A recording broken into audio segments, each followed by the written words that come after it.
Hello everyone, कैसे हैं आप सब। सर्दियों ने तो दोबारा कदम जमा लिया है। हम लोगों ने भी सर्दियों वाले सारे कपड़े पैक कर दिए और गर्मियों वाले निकाल दिए, पर अब दोबारा से बच्चों की जैकेटें मुझे निकालना पड़ी।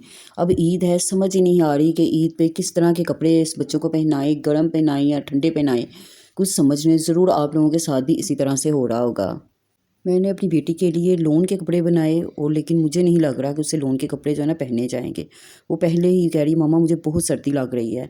सर्द पर जो भी है ना, सर्दी हो या गर्मी, हर मौसम अल्लाह ताला की एक बहुत बड़ी नेमत है और उसको एंजॉय करना चाहिए।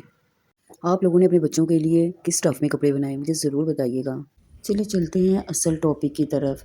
सूरत वाक़या पढ़ने से हमारे रिस्क में बेपनाह इजाफ़ा होता है। ये एक ऐसी सूरत है जिसमें अल्लाह ताला ने जन्नत की खूबसूरत नेमतों और जहन्नुम के अज़ाब का ज़िक्र किया है ताकि हम अपनी ज़िंदगी को बेहतर बना सकें।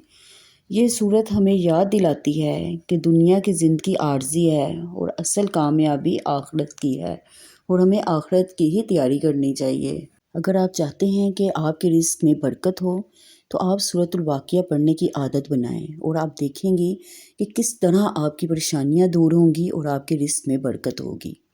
अगर आप सूरत वाक़िया को सुबह फजर के बाद और इशा के बाद पढ़ने की आदत बना लेंगी तो इंशाल्लाह आपके रिस्क में बरकत होगी और फरिश्ते आपकी रिस्क के लिए दुआएं करते हैं। हमारे घर में जब भी रिस्क की तंगी होती है तो मैं सुबह फजर के टाइम और इशा के बाद लाजमी मैं सूरत वाक़िया पढ़ कर सोती हूँ।